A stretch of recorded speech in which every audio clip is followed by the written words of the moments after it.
today's webinar is based on a recent white paper that was written by Brian Harrington. Brian Harrington is a simulations expert and has over 20 years experience. So once I pass you over to Brian, he'll explain to you a little more about his experience. So basically today we're going to be looking at the key topics covered in the white paper, and this looks at the questions that should be considered when working with downtime. Also whether to capture at the station or line level, associated distributions that we should be using within our simulation, and also accounting for lockout procedures. Brian will also be introducing some other topics that weren't contained in the white paper that also will be relevant to today's discussion.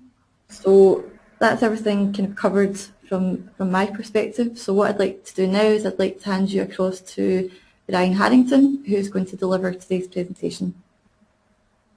Thanks, Hazel. So I'd like to introduce myself. I'm Brian Harrington, and I had worked for Ford for 20 years in the simulation department. Along my journey at Ford, I also was a black belt, so concluded or conducted several black belt projects, and the majority of my black belt projects actually all utilized discrete event simulation in them. And currently, I'm in a new role at my own company at Mountain Sim, and we're located in Whitefish, Montana. And this topic, like Hazel had mentioned, the topic of downtimes, I do have a very much a passion around downtimes, because working at Ford and conducting these large models, the majority of the randomness and stochastic behavior of what causes performance issues is caused by downtime. The second largest contributor would be sequencing issues and actually how the plant is designed to handle mix constraints. But downtimes always cause potential bottlenecks or constraints in the system. Brian, can I briefly interrupt you just to say that we're still seeing your first screen. So I'm not sure whether perhaps we should be seeing other slides within your presentation to move forward. Yeah, it looks like I've got control back, and yeah, that's we should be seeing, everybody should, MTBF and MTCR. Okay, so I'll briefly, we have plenty of time to finish this, all of the slides. We have like 21 slides in the deck. So from the face value of downtime seems like it's pretty straightforward. Just how often does a machine fail or a station, and how long does it take to repair? But really, when we encompass these two questions within a whole entire facility, such as a body shop or a paint shop, it becomes abstracted with just the forest of machinery and clouded by the human behavior that exists. And these are some of the things that we're going to step into, some of the noise factors that creates the problems around these two simple questions. So the downtime behavior is always a debatable topic. When we meet with different engineers, we'll see that the different perspectives that exist. There always will be a plant's perspective. The engineers and the people that are working at the plant, they will have a different perspective when it comes to downtime than the designers. The designers and the engineers that are designing this facility, they might be leaning towards more of a design, a lean manufacturing system, where the engineers at the plant, they're going to have to manage this, and they'll have to consider all the noise factors that come into play, things that are outliers, and so the different perspectives always create a debatable situation when it comes to downtime. Downtime, all the topics that we see within the bullet points, these are just topics that will always be of interest. Anytime we're introducing new equipment to a facility, where does this downtime behavior data come from? Does it come from historical data? Does it come from the vendors? So introducing new equipment always is a challenge. How do we collect this downtime? Is it coming from just a log from people on the plant floor, or is it from a real-time data collection system? how do we summarize this data? Do we, when we start to put together our empirical distributions, and do we fit them? Do we have the reports that we generate? How do we handle catastrophic downtimes or the outliers that exist? The human behavior of the time to react, travel, and repair. These are all noise factors that can impede the parameters that we use for a certain repair time. Lockout or safety protocols. Safety protocols would be when a person enters into a cell to actually conduct a repair. The lockout procedure itself takes time. So the distributions that represent these downtimes become extremely important. Do we actually include our skilled trades such as millwrights, electricians, pipe fitters, tool makers? Do we include those resources within our models to actually handle the downtimes? Simultaneous faults. Even within a cell, we could have simultaneous faults occurring, or it could be simultaneous faults that occur across different lines within the facility. And then the equations themselves, they're even debatable topics. The way that we actually mathematically calculate a mean time between failure, or a mean time to repair, or a mean time between cycles. The equations themselves can actually differ. And then finally, protective capacity. The topics of how do we actually handle or protect for these repairs.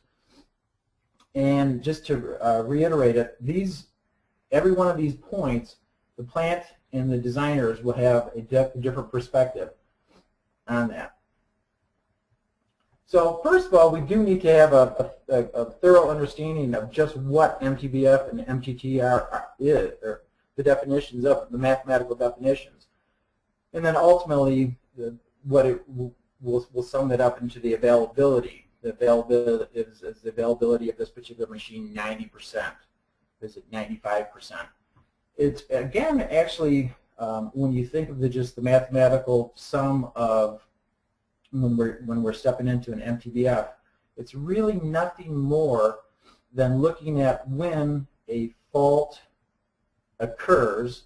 So if we look at this chart, this would represent time going across this axis right here, and we're just looking at the state of the machine when it's actually up, or when it's in the down state. And when the first, let's say, so the machine is up at up 1, and then an event occurs, it's a breakdown, so we have one failure. It takes this amount of time, it might be 7 minutes to repair. It then goes up, is now the clock, the simulation clock moves on, it's in the up state. The second failure occurs, so there's a fault right here. This would be our second failure, and then it goes up. Really nothing more than the sum of all the uptimes. We take this uptime, this, and we add them together for the whole duration of the run, and then we divide that, so we sum up that time up, and we divide it by the number of failures. So this is just simply just the count of events of failures that occurred. That would produce our mean time between failures. Similar, if we look at the mean time to repair, it's really nothing more than just the summing up the lengths of time that the fault took to repair, and divided again by the number of failures. Then finally, when we calculate availability, it's just the MTBF divided by the MTBF plus the repair time. So in other words, if it was failing for 60 minutes, it would be 60 minutes divided by 60 minutes plus 7 minutes if the repair time was 7 minutes. And that would give you the availability of the overall station. So within Simulate handles this through the Efficiency tab, or the Efficiency button. So if we select the Efficiency button, then it's going to bring up a screen that will show the time between breakdowns and the time to repair. This is where we're going to enter our mean time between failures and our mean time to repair information. And what I want to do here is actually step into just a quick demonstration within a Simulate model.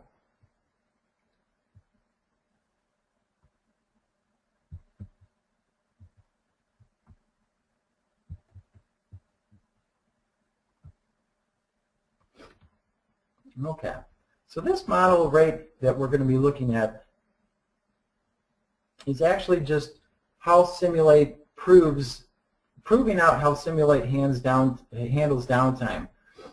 Different discrete event simulation tools handle this in different fashions. Some of them will include the uptime plus the repair time, and it could be mean time to fail instead of using mean time between failures.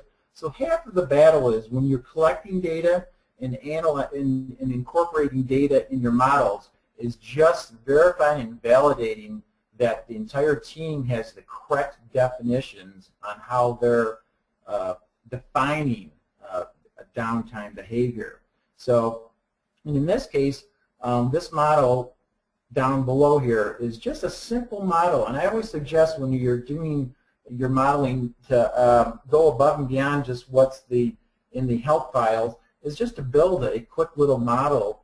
And this is just one station in Simulate, and I went ahead and populated the efficiency with some downtime behavior, 63 minutes and a 7-minute repair time for a 90-minute overall availability. And what it does is it just adds an item to a queue. And what we can do is, and then it also has visual logic to actually do the math, the calculated math on this breakdown behavior. And what we'll see is that doing the calculated math, counting how many failures occurred, so the number of breakdowns in this particular run was 3,540 events of a breakdown. It tallied up the total time that it was in the up state. It tallied up the total time that it was in the down state. And then it went ahead and crunched the math that was above it. And sure enough, it landed at 90%. So this is the calculated availability. If we look at the log in events, I can actually do the results and look at the number of faults that occurred. It just docked on me.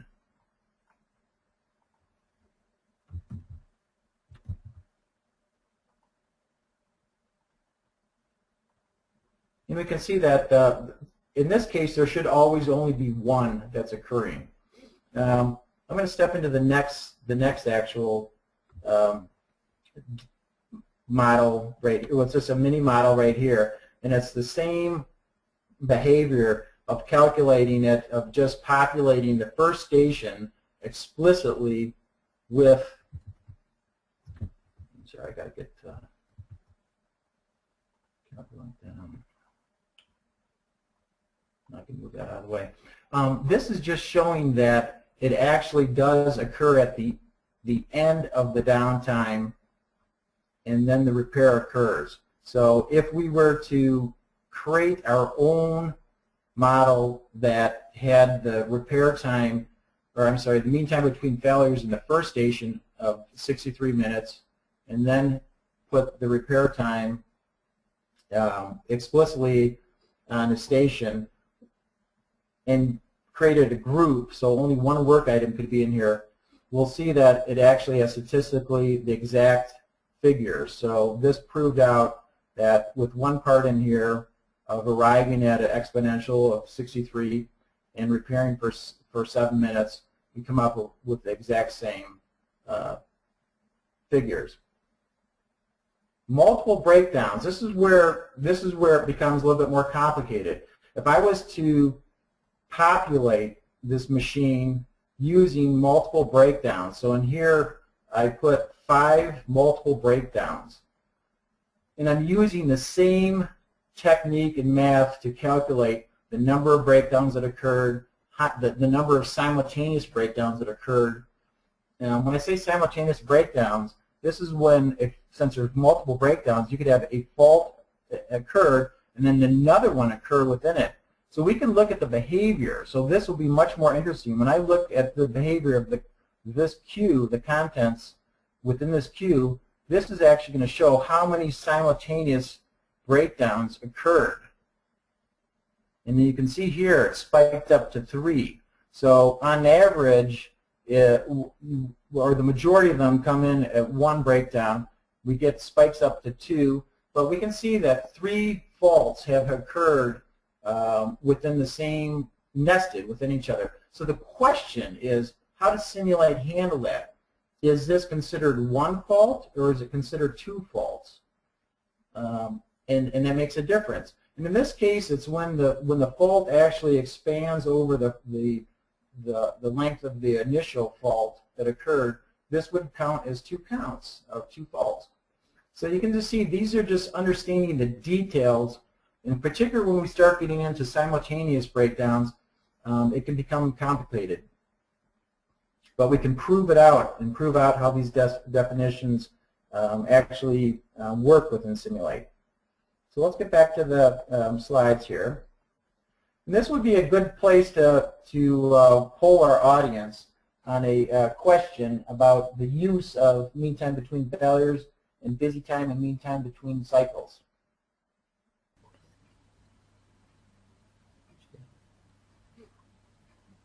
Okay.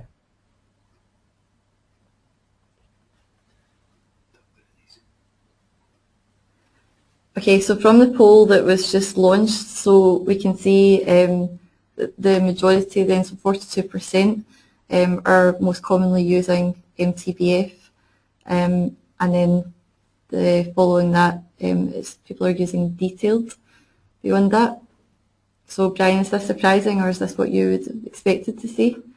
Yeah, no, I would expect that. What about busy only? How many people are using busy only option? We've got 17% of those registered are using the busy only option, and then we have 17% again using the auto option.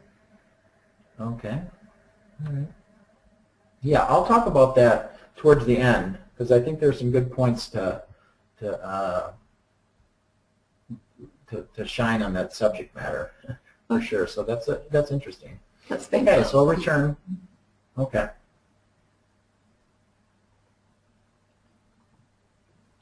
Okay. Now, when we look at downtime, a question comes: how do we, the level? Where do we come in at? So, an easy way to analyze, or an example, just for an example, is we talked about simultaneous or multiple breakdowns on a particular machine. So, if a machine has 4 stations, so I'm looking at a spreadsheet here that just has 4 stations within line 1. So line 1, station 1, all the way through 4. And then if I populated that with an MTBF and an MTCR at the station level, the data might look like this: 285 for mean time between failure and 7-minute repair time. We can use the math on this and actually just do an aggregate value for that entire station level. So, in other words, the multiple downtime is equivalent at the station level to just an overall MTBF of 60 minutes and a repair time of 6.6 for an overall availability of 90%. And it's easy to just go ahead and create this in Excel, and it's the next slide will show the math behind it. But there are several advantages to rolling it up, the data, into an aggregate value. So both methods are both useful and can be used either way. It depends on how the data is coming in and the scope and how of the model. And when we look at the math behind the spreadsheet, it's really nothing more than following these mathematical rules that involve the failure rate, which is a reciprocal of the mean time between failures. And then you can calculate the mean time between failures for the overall zone. And then from there we can calculate the availability. And then from there the overall mean time between repair for the entire zone. So the advantages of doing this, we can prove it out even through the running a scenario that they do produce equivalent results. So if I created again just a simple model of the 4 stations, and in this case this is the data, these 4 downtimes that are entered right here would be independently on each one of these stations, so the downtime would be at the station level. And if I can also do that at the line level, just using the 60 and the 6.6, then I could populate at the line, just capture the 4 stations, and I would represent the 3 stations with just a conveyor that happens to be set to the speed of the overall cycle time of the line. And so this would have the ability to hold 3 parts, and I could just have line 1 just contain the information of the 60 and the 6.6. And if I ran these 2 models, if I ran a trial, we could see that the number that it completed right here, statistically equivalent, definitely overlapping, way more than overlapping confidence intervals. They're basically statistically equivalent. And then if I calculated the jobs per hour, we could see right here we have a 53.88 against a 53.9.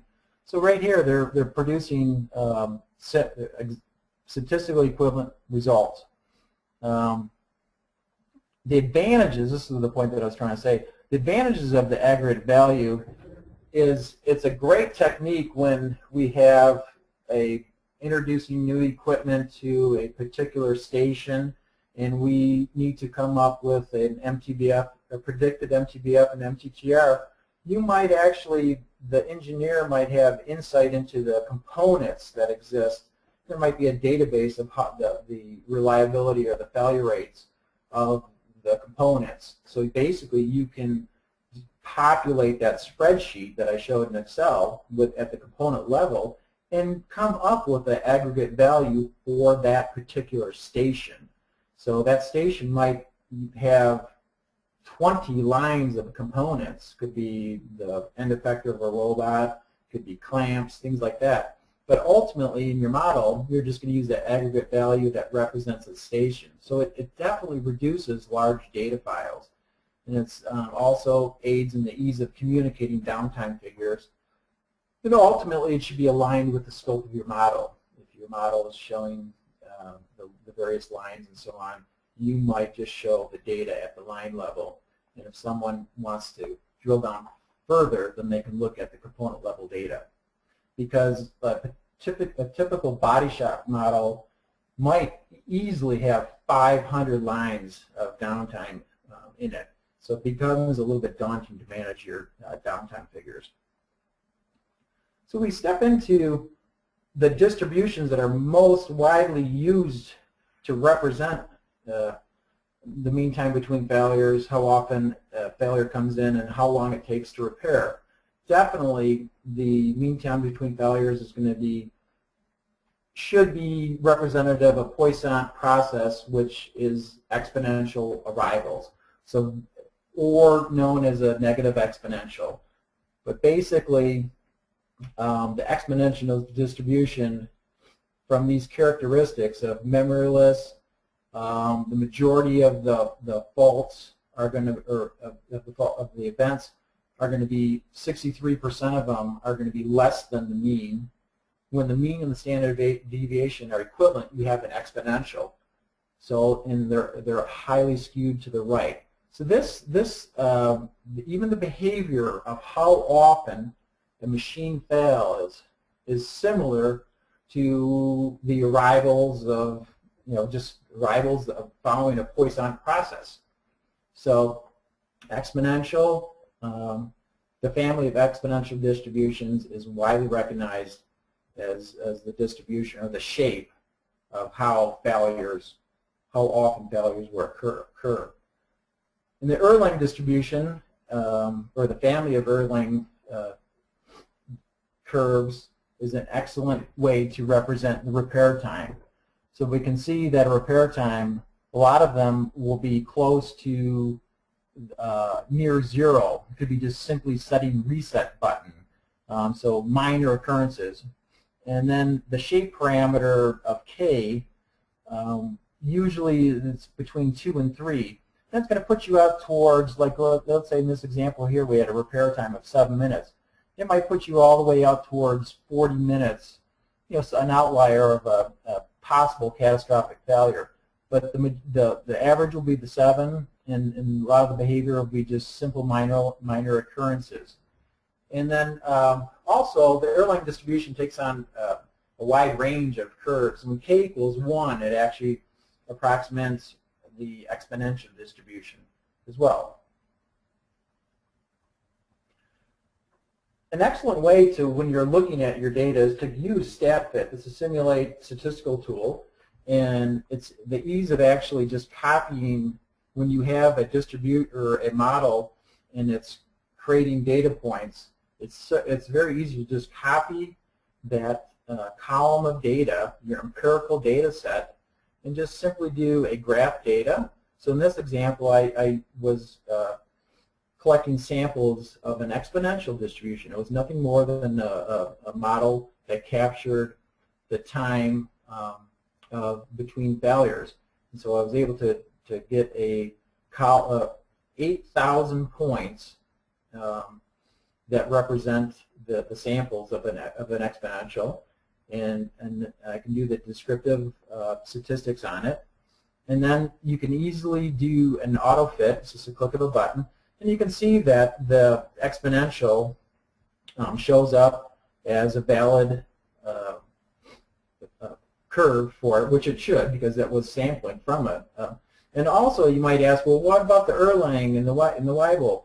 Well, the Erlang actually, if you look at the parameter, k equals 1, so it actually is approximating an exponential. So all three of these are definitely valid for representing of an exponential distribution. Same type of thing we can look at when we do our Erlangs for the repair times. So the StatFit, later on if we have time, I will go to the view distribution model that captures that. But I'll do that at the end.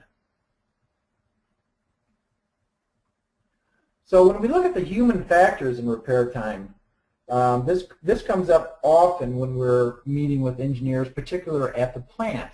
Because when designers might not be so concerned about it, they might just say, yeah, well, on average it's 7 minutes to repair this type of equipment. And we have historical data, and it takes about 7 minutes to repair this.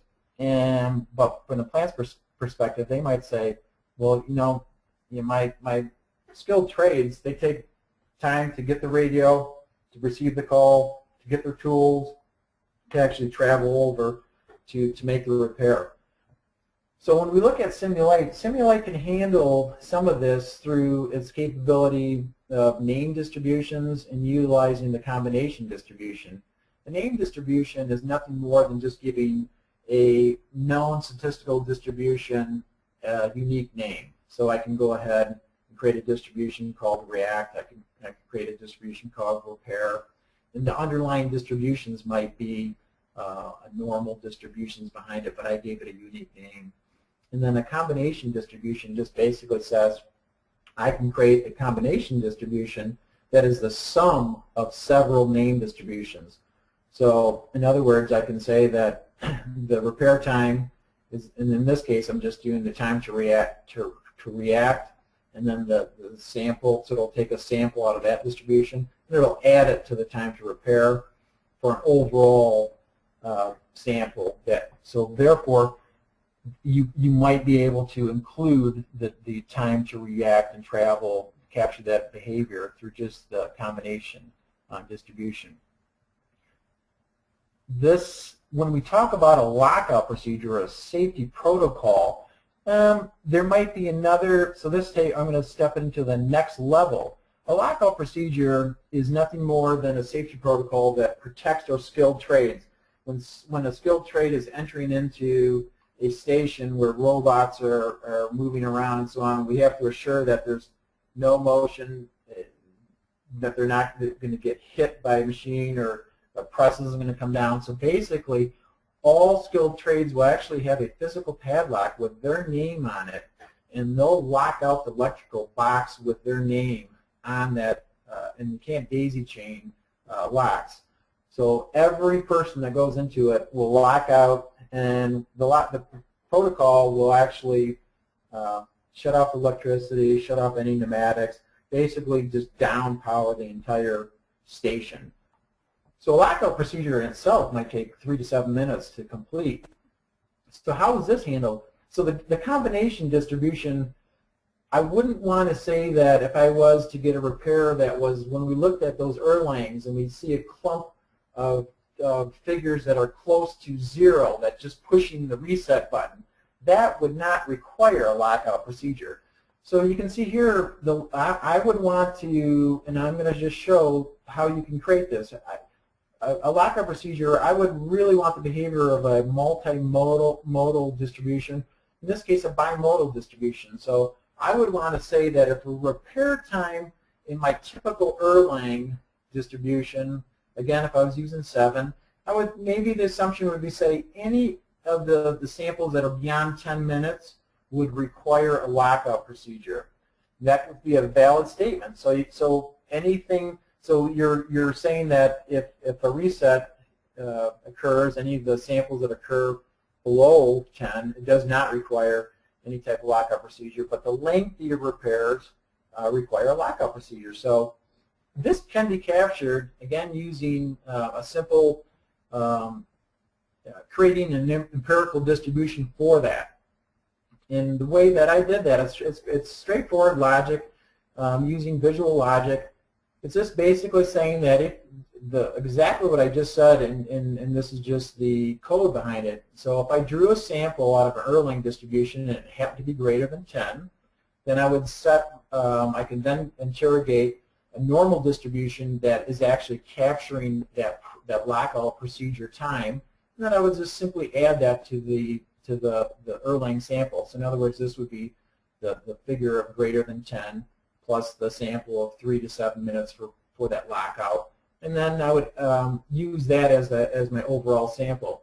I could do that and create those 8,000 samples that I showed, put that into StatFit, and that's how I generated this distribution right here in StatFit. Then I'm free to go ahead and either copy and paste that into a probability profile, or I'm free to copy these 8,000 samples. In this case, in this slide, I only show 2,000 samples, but it can go up to 8,000 samples. I can copy that as an empirical distribution and put that in an external distribution that is capturing. So either way is statistically equivalent of using a probability profile, which would be exactly looking at this distribution, or explicitly using the 8,000 samples. So the other question is getting to some of the minor, or some of the details that we might put on models. Skilled trades and repairs. In Simulate, you can actually add a resource to your, repair time. So when a fault occurs and it's going to get repaired, when that repair actually gets invoked is dependent on a resource. When we do that, there's some caution that through my experience that I would use on that. Normally, what we do when we do, because downtime is hard to get a handle on just in the context of the repair time in itself, besides putting on the scarce resources. So often what we'll do is, if I had a large body shop model, I would assume that the millwrights, the electricians are sized correctly and sufficiently, and I would not put my resources on them. I would just run the model with the notion that when a breakdown occurs, it's going to get handled. And then what I do is then just look at that objective of resources just on its own right, its own standalone model. That would be similar to what we see right here. So if a body shop model had 13 lines in it, I would just pull those 13 lines out just like this, just put them right down here, and I would populate them with their downtime figures. And then I would put my skilled resources out here. In other words, this might have 4 to 6 millwrights might be in a body shop model. You might have 6 to 8 electricians, 6 pipe fitters, 1 to 2 machine repair, and 1 to 2 tool makers. Then you can just simply run this model, and you can look at, was there sufficient resources available and look at how many simultaneous breakdowns did occur in this model. So it's an excellent way to do it. Now I have a model, this model right here, if we had time I could show a little bit more of it. But what it does is just, usually you can get your resources pool to handle these simultaneous breakdowns that occur. So what the important part is how many faults within a typical facility are occurring at the same time, and are there enough trades to handle it. When we look at when we look at the overall time, or within time view, the overall charts, or I'm sorry, the Gantt chart, the Gantt view of the various states of our working, waiting, block, and down. Remember, always remember that once a team has selected its downtime, which is represented in blue, I always say that that's etched in stone. For that particular run, you can always say that you're going to reduce downtime through preventative maintenance, things like that. But for a particular scenario, once you say that it has 90% availability, that's etched in stone, and it's there. It has reduced its ability to work. You're never going to get that back. And then more importantly, what that has done, when we look at the synchronous behavior of the various stations or the various lines, it causes just this downtime alone causes these performance issues of a wait and a block.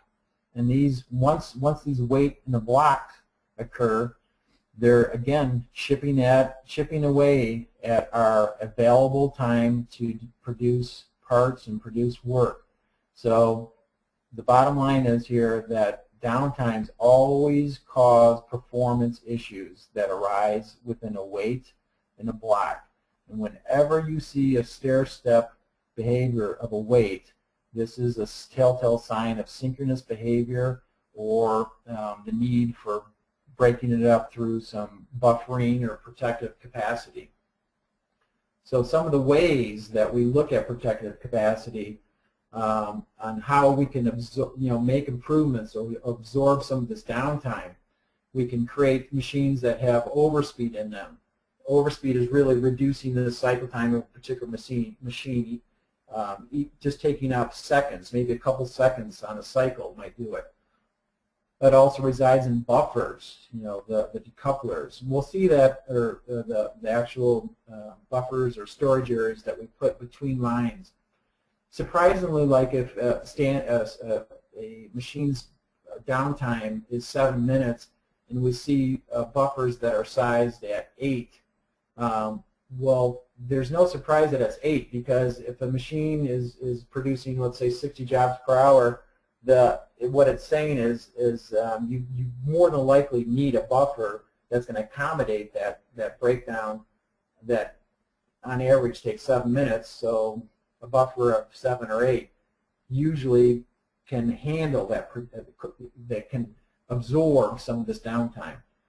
Preventative maintenance, that's just something that the plant can do to always keep control on the length of its downtime, try to keep them within to those agreed available boundaries that we put at it.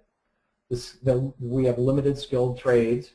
Material handling systems such as power and free, electric monorail system, power friction systems, wherever we have large systems, they should offer protective capacity. These are usually large systems that are delivering some complex subcomponent coming across, and they can definitely produce large buffers, because they have to bring a material from point A to point B, but they're also usually areas in the plant or facility that offer large buffers.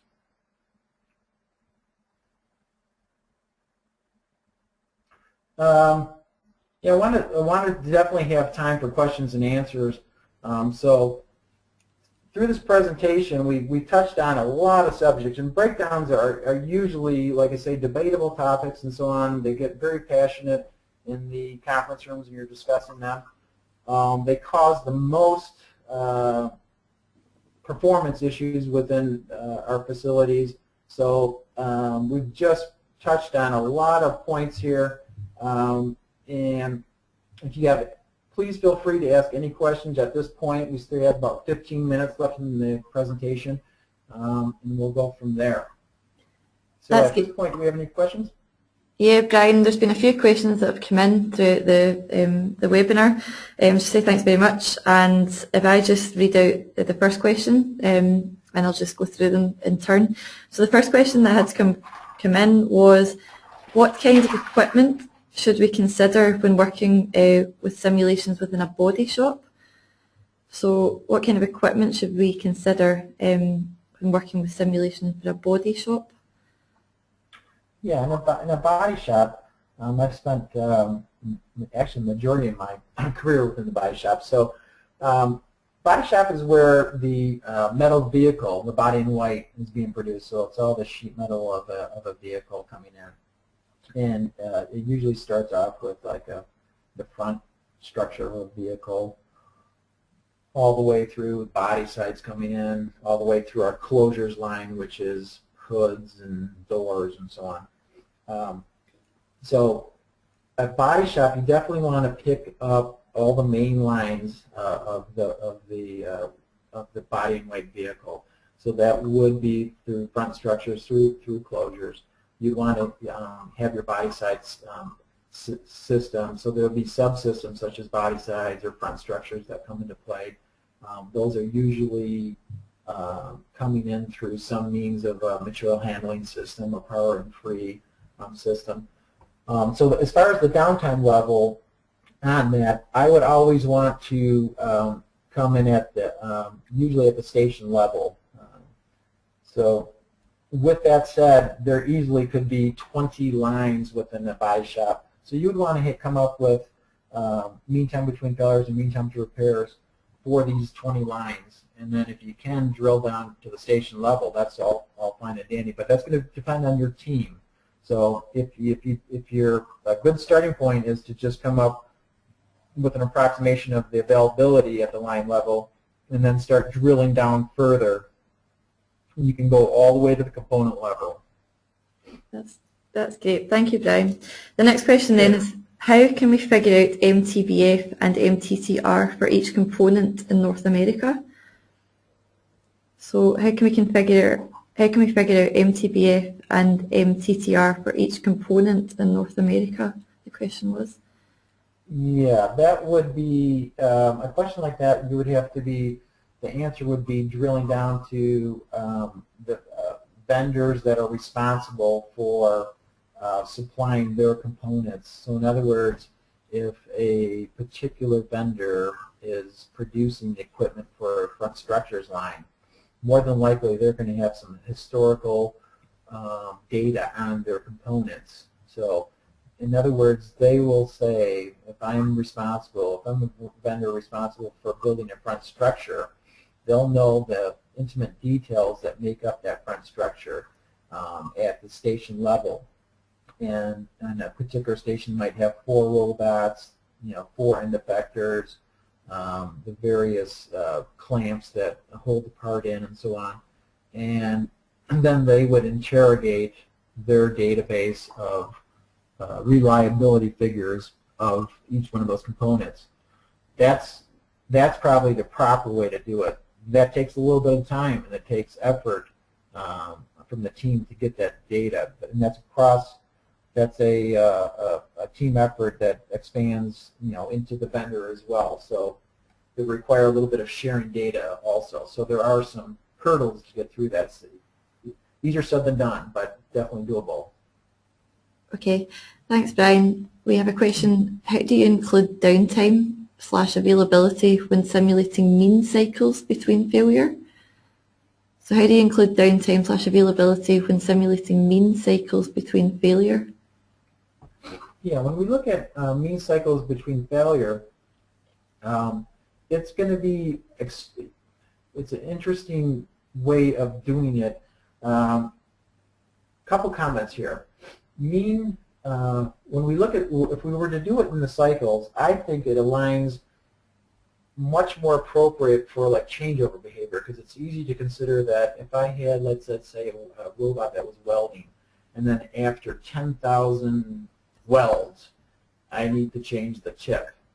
So it works well for something along those lines when you know that a particular piece is going to wear out in a number of cycles. So definitely aligns extremely well for changeover type purposes. You always, even when we do it in cycles, there's a distribution behind it, and often that distribution is an exponential. So even if you're using mean time between cycles, and you have this exponential distribution behind it, it's going to often land very closely to what a MTBF would be coming in, or approximating it as well. So, and also I guess the other thing to consider is just how you're obtaining your data. Mean time between cycles might be coming in and aligning really well with a vendor's data, where they just they have data on it, and it was just run for a certain amount of cycles before it broke down. When it's set into a plant facility, the chance and the likelihood of breakdown still can occur when the machine is in an idle state, because it still has power going to it. It still has its pneumatics all fully, air blowing into its lines and so on. So it's a definitely debatable topic. So either way, but those are the points that I use whenever looking at cycles. So I hope that shined a little light on that topic. Thanks, Brian. Next question we've got is, can you simulate an overall availability for a large system, for example, a body shop? So can you simulate an overall availability for a large system, for example, a body shop?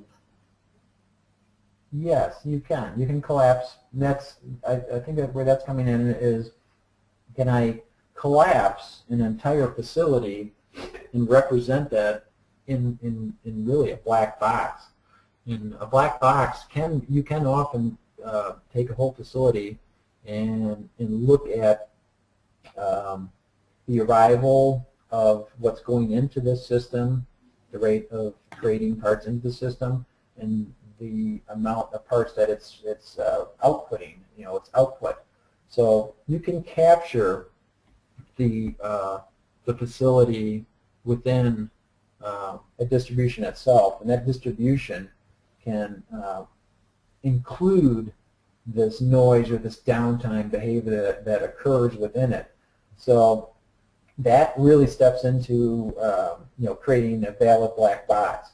And normally, wherever you would see a large buffer, such as a material handling system, between let's say a main subcomponent and a main line, that might be a good place to put an additional black box. So a whole facility might require 3 distributions to capture the entire behavior. It's something that probably requires a little bit additional details that I wouldn't have time for in this conference, but it does shine a little bit of light on it. That's great. Thank you, Brian. This isn't so much a question, it's more an observation. So we've said you're being very simplistic by only using MTBF. This assumes that there are no failures within age-related failures. This is generally a far more detailed problem, which should be in the hands of reliability experts. So really, just do you think that we are being simplistic by only using MTBF, as this assumes that there are no failures in relation to age-related failures? So he says this is generally a far more detailed problem, which should be in the hands of reliability experts. Yeah, no, that's an excellent topic as well. When you step into reliability, that's there's another we looked at availability, but you can take I think it's 1 over the exponential, 1 over the availability to actually look at the reliability behavior. So and that statement is absolutely correct. When you can, so we've just looked at scratching the surface of just MTBF and MTCR and availability, and the statement is absolutely correct. You can take it all the way into the field of analyzing reliability, and that's a whole nother topic in itself. So I would agree with that statement. Okay, thank you, Brian. I think now we have a few more questions. I don't think we'll have time to get round to. So what we'll do is we'll post the questions on the Simulate Corporation user group, and we'll be answering all questions within that platform, and we'll also send across a link to how to get to these. So I'd just like to say thank you very much for your questions. These were really, really useful questions, and I hope for those that were answered, Brian was able to give you a good explanation. Really just looking to round up now today's webinar, and just say thank you very much to everybody for joining us. I hope you found it a really useful session, and I think Brian would agree that he could probably talk for endless amounts of time on the subject of breakdowns. Certainly something that Brian's very passionate about. And really just wanted to say thank you to you, Brian, for presenting this topic. We'll be looking to hold webinars going forward. So if you do have any ideas for our topics that you're interested in, we would love to hear from you. So again, if you could possibly get in touch via email. My email address is Hazel, so hazel.d@simulate.com, and I'll certainly pass any questions or any topics you're interested in going forward. So that said, just thank you very much again for joining us, and that then ends the webinar.